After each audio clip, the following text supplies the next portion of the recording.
Mual kaburu mun didongengkeun Sidina Husein. Sidina Husein berangkat di Madinah ke Mekah tanggal 2 haji. Begitu datang ke Mekah dek hajian geus umroh, tiba-tiba mimpi Sidina Husein kudu berangkat ke Kufah.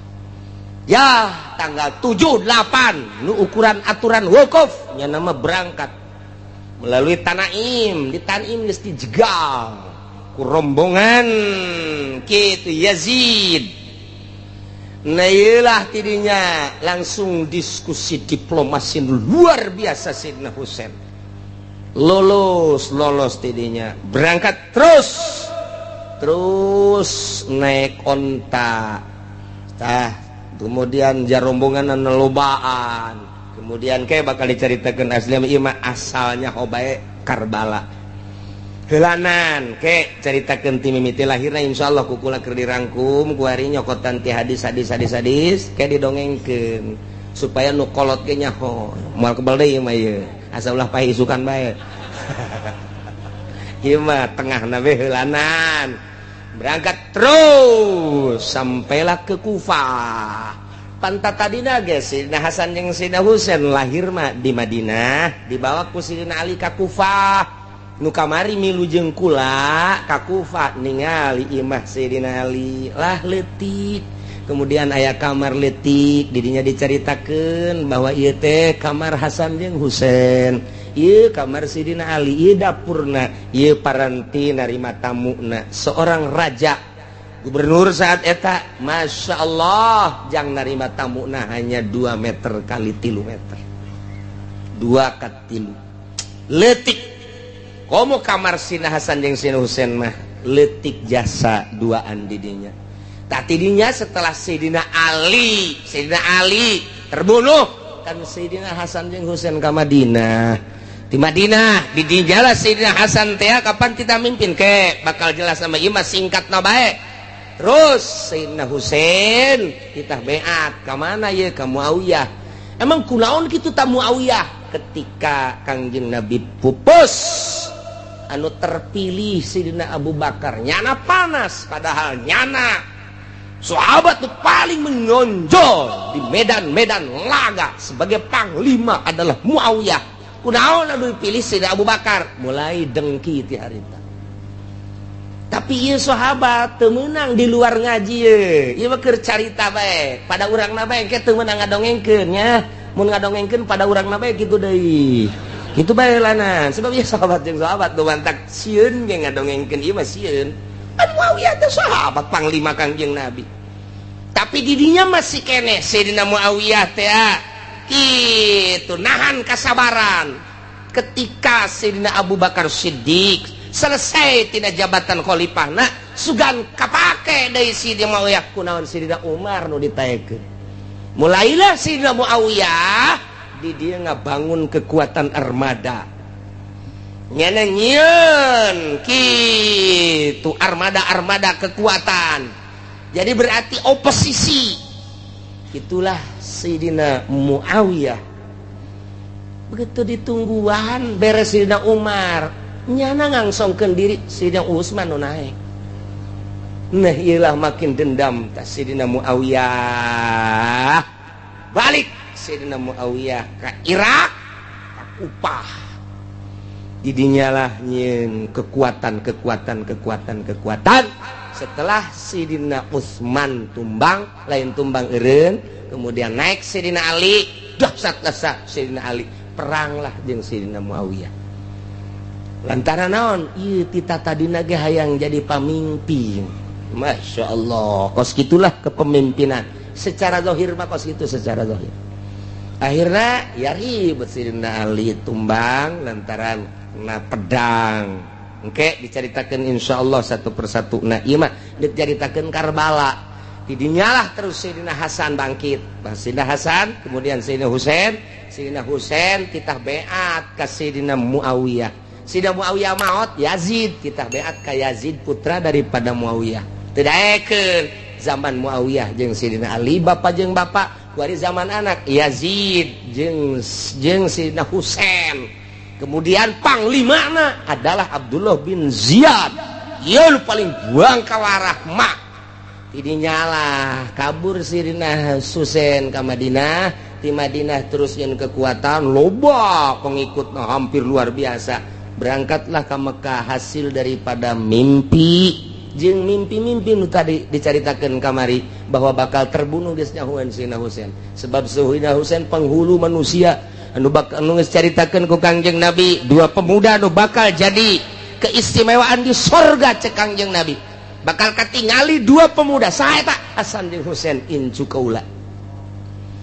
Jadinya langsung dicaritakeun dina impian bakal perang jeung bakal terbunuh geus nyahoan Sayyidina Husain mah. Nu mantak Sayyidina Husain mah kapan ieu teh termasuk kana kitu mursyid. Malaikat Jibril ti Gusti Allah, ti malaikat Jibril ka Kangjeng Nabi, ti Kangjeng Nabi ka Sayyidina Ali, ti Sayyidina Ali ka Sayyidina Husain mursyid. Dina thariqah moal aya nu kaluar ti Sayyidina Husain. Moal aya nu kaluar ti Sayyidina Husain moal aya. Jadinya terus ke Syekh Muhammad Bakir. Nah, terus saya Sayyidina Husain teh mimpi ka Mekah. Lantaran tadina deuk ka Mekah keburu mimpi deui tanggal 7 tanggal 8 berangkat nu kuduna wukuf nyana berangkat melalui Tanaim ka Kufah. Di Kufah geus disadiakeun jang peperangan ku Yazid. Jadinya beberapa hari berarti datang ke tanggal 1 Muharram masih di jalan, tanggal 2 Muharram masih di jalan, tanggal 3 Muharram sampailah tanggal 7 sampailah di Karbala.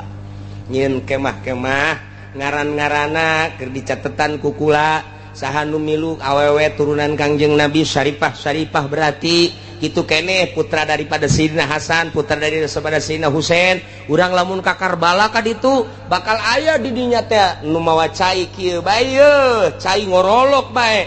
Nah eta bakal dicaritakeun insyaallah Abul Fadl Abbas eta teh dulur Sayyidina Husain beda mah. Nah ieu lamun urang geus ka ditu ka Iran nganyaho urang makom Sayyidina Husain Karbala bakal nyaho kabayang be ta Karbala teh. Aya Abul Fadl Abbas eta cai ngorolok bae di dinya lantaran ketika Sayyidina Husain panglima anu henteu terkalahkan luar biasa titah beat ka Yazid teh embung lantaran naon ieu sebab Yazid eta neruskeun Muawiyah nu matak embung naon lantaran perpuluh dilaksanakeun haram ieu cek Sayyidina Husain teh. Di antarana aya sababaraha poin anu dirobah nu di zaman Kangjeng ku Sayyidina Muawiyah dilanjutkeun ku Yazid. Jadi berarti merangan batil Sayyidina Husain teh. Hargai kaula sebagai incu Muhammad, incu Rasulullah. Anjeun geus karobah hukum-hukum menang ti bapa kolot kaula. Kula mah datang ka Irak ge moal kudu beat kanu ngaran Yazid. Satungtung Yazid ngalaksanakeun luar aturan Al-Qur'anul Karim. Masya Allah. Tidinya lah terus yang tenda ayeuna perang sapoe istimewa Sayyidina Husain 2 poe loba nu gugur katilu poe tanggal 10 tanggal 9 Sayyidina Husain leungeun nu kencana geus potong kasorekeunana ieuna kenapana geus kadi bercucuran darah istirahat Sayyidina Husain lantaran wah perangna geus eueuh tanding. Jadi lamun Sayyidina Husain turun ke medan laga, kafir teh geus teu ka itu bret kaistimewaan ngulinkeun kuda jeung ngulinkeun naon panah jeung pedangna. Iyalah Sayyidina Husain. Tah, baju nu waktu dipake ku manehanna perang warnana kaos kieu.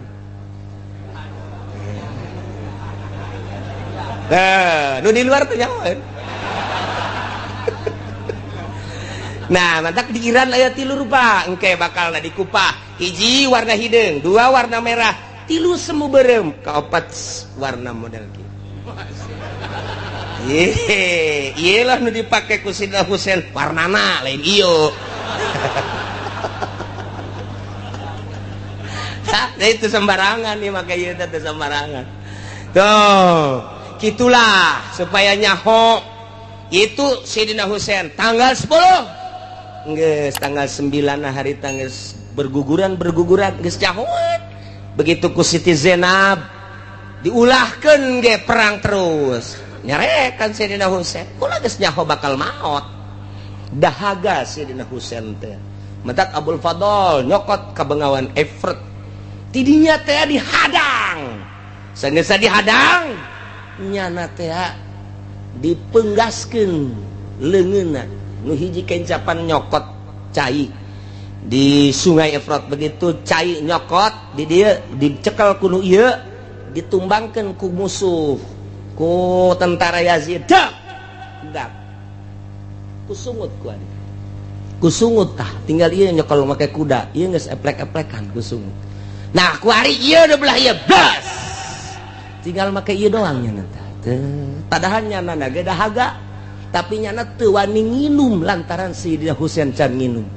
Naon sababna nu matak teu wani nginum? Nyana lamun nginum maknya nyana seubeuh Sayyidina Husain ieu mak dahaga maknya miheulaan Sayyidina Husain teu sanggup nyana teh kitu. Naon ngaranna? Ngeunah nginum seger di atas penderitaan batur. Sakitu keur perang masih keneh nyana teh tanaun karena adab-adaban datang ka dinya.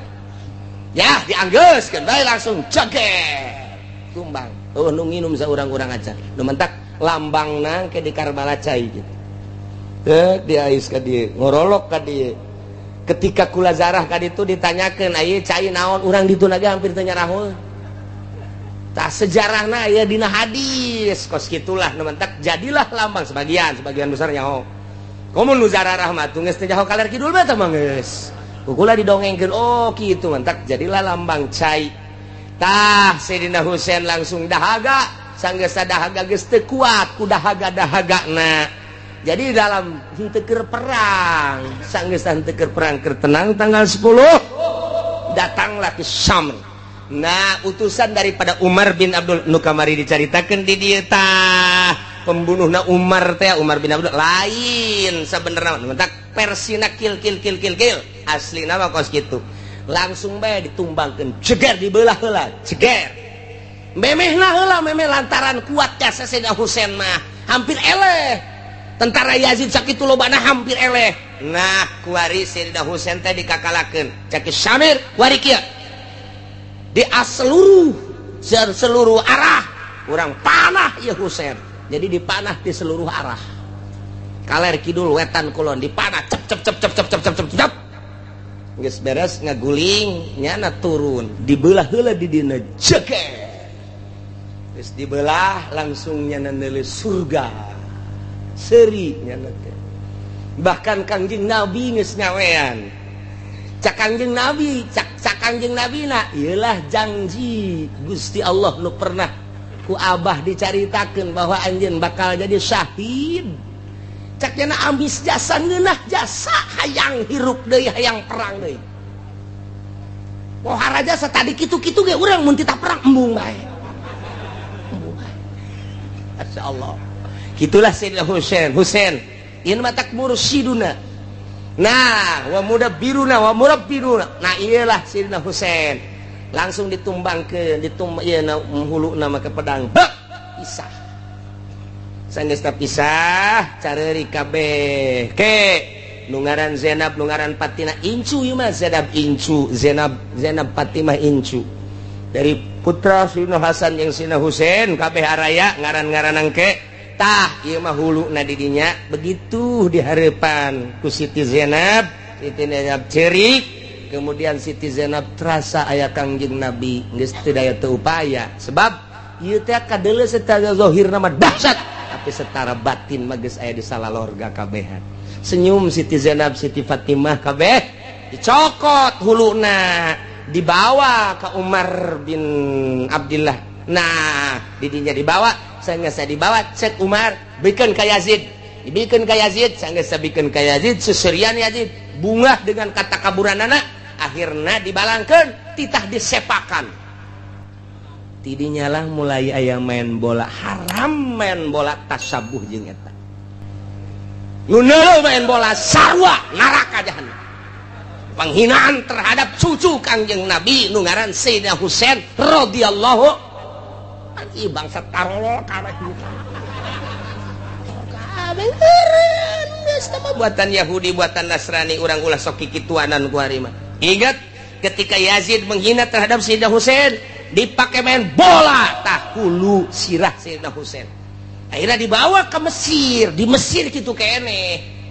Jadi berarti ti Kufah dibawa ke Baghdad, di Baghdad dibawa ke Mesir, penghinaan terhadap cucu Kanjeng Nabi. Luar biasa Sayyidina Husain geus uncang-uncang di surga. Dikuburlah sirah Sayyidina Husain di Mesir menurut sakaol, tapi ari awak nama di Karbala tah nu kamari kula kaditu ziarah ka makom Sayyidina Husain sebab nyana sebagai mursyid. Tah kitulah Karbala tanggal 10 jutaan manusia bakal datang ke Karbala.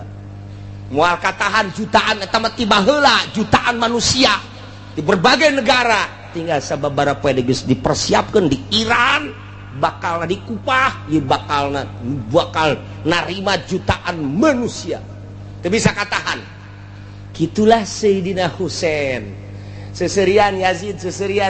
Nah, di dieulah maha kawasa Gusti Allah jeung maha segala-galana wa huwal qahiru fawqa ibadi. Aneh, di tubuh kerajaan Yazid ternyata kontroversi. Antaranya ana jeung ponggawa-ponggawana spontan teu menunggu bubulanan deui, hitung jari hari ke-1, kedua, ketiga, keempat, kelima, keenam, ketujuh dibaca ku masyarakat di Iran, di Irak. Penghinaan Yazid terhadap Sayyidina Husain, motifna naon? Dibaca, ternyata motifna motif kezaliman. Sayyidina Husain ieu numbangkeun kezaliman, perang teh lain lalagaan, jihad fisabilillah. Simpati manusia terhadap Sayyidina Husain buah satu luar biasa. Teu katahan dek diabing Yazid ku masyarakat. Hudang Irak, Iran, Mesir, Yordan, Syria, hudang kabeh dek numbangkeun kepemimpinan Yazid. Ialah Bani Umayyah. Masya Allah. Tayalah mun ke dicaritakeun ieu mah dicaritakeun Karbala lantaran minggu hareup mah geus liwat.